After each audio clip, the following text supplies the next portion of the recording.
भैया बहनों को मेरा नमस्कार। मैं आचार्य धर्मेंद्र सरस्वती विद्या मंदिर रिंग बांध भौदेपुर सीतामढ़ी से। आइए पालमपुर गांव की कहानी में एक सवाल रह गया था, उसको देखते हैं। तो ये जो सवाल है, अब देखिए इसमें करना क्या है। अब देखिए कि यहाँ पर 3 किसान का उदाहरण है, ठीक है, जो कि अपने खेतों में गेहूँ बोते हैं, ठीक है। यद्यपि उनका उत्पादन भिन्न भिन्न है, ठीक। आप देख सकते हैं कि ये जो पहला किसान है, इसका उत्पादन, उपभोग, अधिशेष, सरप्लस जो हमारा उत्पाद है वो, और अगले वर्ष जो पूंजी के रूप में यूज हो रहा है वो, ये पहला किसान है। और ये हमारा दूसरा किसान है, ठीक है। इसके 3 वर्षों का जो उत्पादन है और उपभोग है वो दिया हुआ है, ठीक है। अब देख सकते हैं ये 3 किसान, ठीक है। अब आइए यहाँ पे, अब ये बोल रहा है कि प्रत्येक किसान के जो परिवार है ना, उनके द्वारा जो गेहूं का उपभोग है वो बराबर है ना। जो तीनों किसान हैं, इनका जो उपभोग का स्तर है वो बराबर है, ठीक है। आगे बोल रहा है कि इस वर्ष के समस्त अधिशेष गेहूं का उपयोग अगले वर्ष के उत्पादन के लिए पूंजी के रूप में किया जाता है।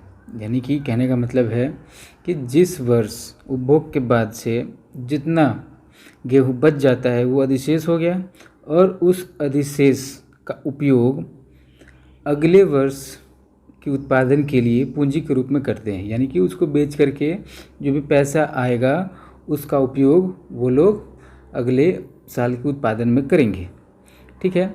आगे बोल रहा है कि यह भी मान लीजिए कि जो उत्पादन है और इसमें प्रयुक्त होने वाली पूंजी का दुगना होता है, ठीक है।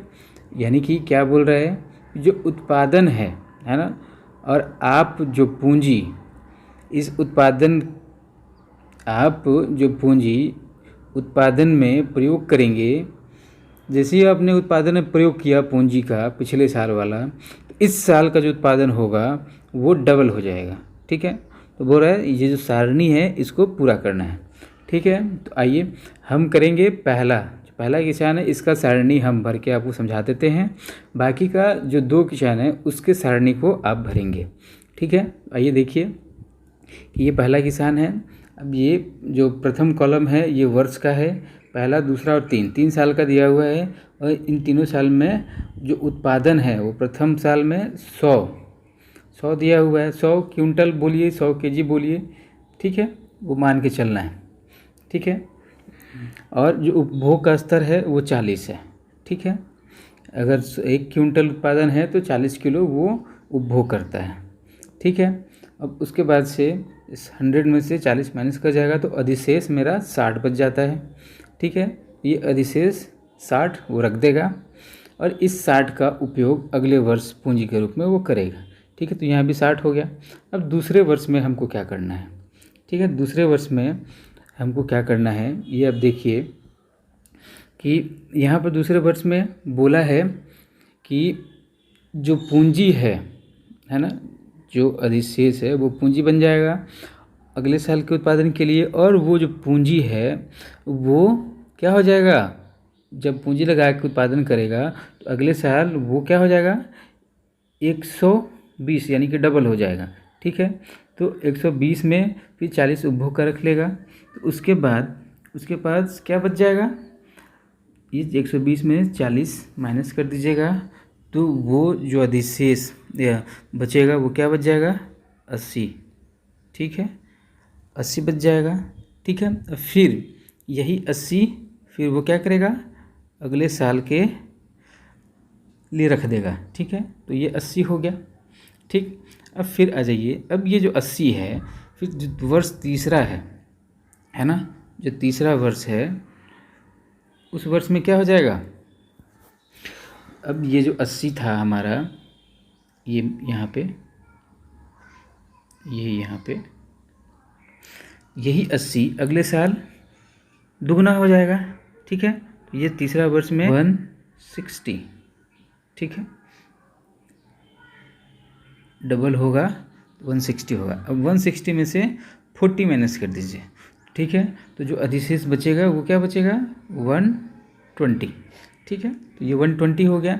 अब यही 120 अगले साल के लिए भी वो क्या करेगा, रख देगा, ठीक है। तो इस तरह से आपको क्या करना है कि इसको भरना है। अब ये दूसरा किसान है, ठीक, इसको भी उसी तरह से आपको करना है। तो ये आप पूरा का पूरा कैलकुलेट करके आप अपने जो नोटबुक है उसमें कर लेंगे, ठीक है। 3 किसान हैं तो एक किसान का मैंने बता दिया, दूसरा और तीसरा किसान का आप कर लेंगे, ठीक है जी। और उसके बाद इसको करने के बाद से ये नीचे में जो 2 प्रश्न हैं इसका उत्तर ढूंढ करके आपको लिखना है अपने नोटबुक में, ठीक है। तो इसमें क्या बोल रहा है कि तीनों किसान के गेहूं के तीनों वर्षों के उत्पादन की तुलना करना है। तो आपको इसमें तुलना करना है कि किसका उत्पादन बढ़ा है, किसका कम हुआ है, ठीक है ना, किसका पूंजी ज़्यादा है, किसका पूंजी कम है।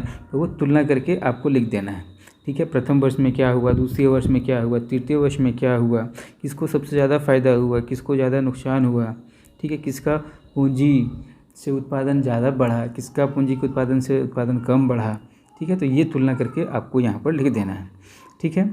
आगे क्या बोल रहा है, तीसरे वर्ष तीसरे किसान के साथ क्या हुआ, क्या वो उत्पादन जारी रख सकता है, उत्पादन जारी रखने के लिए उससे क्या करना होगा।